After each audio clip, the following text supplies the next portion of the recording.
আসসালামু আলাইকুম। বিনোদন বাংলায় আপনাদের সবাইকে অনেক অনেক শুভেচ্ছা। বাংলাদেশ নারী ফুটবল দল 24 ফেব্রুয়ারি পিটার বাটলারের নেতৃত্বে 23 সদস্যের একটি নারী ফুটবল দল নিয়ে আরব আমিরাতে 2টা ফিফা ফ্রেন্ডশিপ ম্যাচ খেলার জন্য রওনা হয়েছে। যারা মোটামুটি খেলাধুলার সাথে সম্পৃক্ততা রাখেন তারা প্রায় অনেকেই বলে দিতে পারবেন যে স্টার্টিং 11টায় কারা কারা থাকতে পারে। কিন্তু এবারে যে দলটি আরব আমিরাতে যাচ্ছে এই দলে বলতে পারেন জাতীয় দলের মাত্র 2জন প্লেয়ার আছে যারা মোটামুটি ভাবে খেলছে এবং আরো 2-1জন আছে তারা খুব কমই গেম টাইম পাইছে।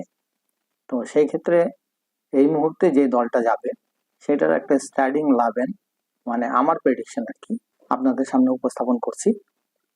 গোল পোস্টে আছেন ইয়ারজান বেগম, রাইট ব্যাক পজিশনে খেলবে কোহাটি কিসলু, লেফট ব্যাক পজিশনে খেলবে জয়নাব বিবি রিতা এবং স্টপার ব্যাগে আফিদা খন্দকার এবং সুরমা জান্নাত। মাঝমাঠে খেলবে স্বপ্না রানী এবং বন্যা খাতুন। রাইট উইং পজিশনে খেলবে শাহেদা আক্তার রিপা এবং লেফট উইং পজিশনে খেলবে মুনকি আক্তার। 2জন স্ট্রাইকার থাকবে, একজন হচ্ছে সুরভি আখন্দ প্রীতি, অপরজন হচ্ছে আইরিন খাতুন। স্টার্টিং 11টা এইরকমই হতে পারে। যখন টিম 26 তারিখ মাঠে নামবে তখন দেখা যাবে আমার এই প্রেডিকশনটা কতটুকু ঠিক হলো। এখন আসা যাক আরব আমিরাতের ব্যাপারে। আরব আমিরাত 2024 সালের ফেব্রুয়ারি মাসে তাদের সর্বশেষ ফিফা ফ্রেন্ডশিপ ম্যাচ খেলে। এরপরে তারা আর কোনো ইন্টারন্যাশনাল ম্যাচ খেলেনি। ম্যাচটি তারা ইরাকের সাথে খেলে। 8ই ফেব্রুয়ারি প্রথম ম্যাচে তারা 1-0 গোলে ইরাককে পরাজিত করে এবং 11ই ফেব্রুয়ারি দ্বিতীয় ম্যাচে তারা ইরাককে 3-0 গোলে পরাজিত করে। যদিও আরব আমিরাত এরপরে কোনো ইন্টারন্যাশনাল ম্যাচ খেলেনি 2024-এ, কিন্তু তাদের ঘরোয়া লিগ, সেই ঘরোয়া লিগের কাঠামোটা অত্যন্ত স্ট্রং।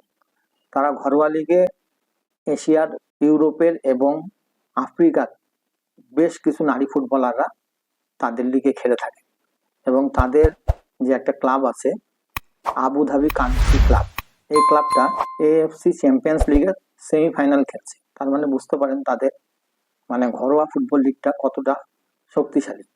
তো দেখা যাক এখন বাংলাদেশ দল আরব আমিরাতের সাথে কি রেজাল্ট করে।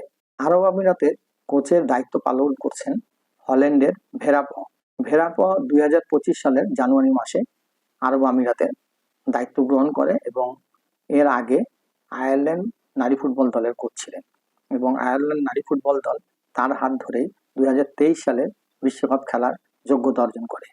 তার বুঝতে পারতেছেন উনি কোন মাপের কোচ।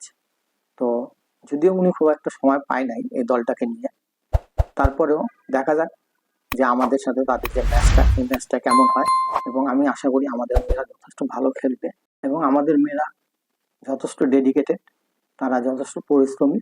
আমার বিশ্বাস যে তারা ভালো খেলবে এবং পিটার বাটলারের নেতৃত্বে একটা ভালো রেজাল্ট করে আসবে ইনশাল্লাহ। ম্যাচের পরে আবার আপনাদের সাথে দেখা হবে, আবার আপনাদের সাথে কথা হবে। আজকের মতো বিদায় নিচ্ছি।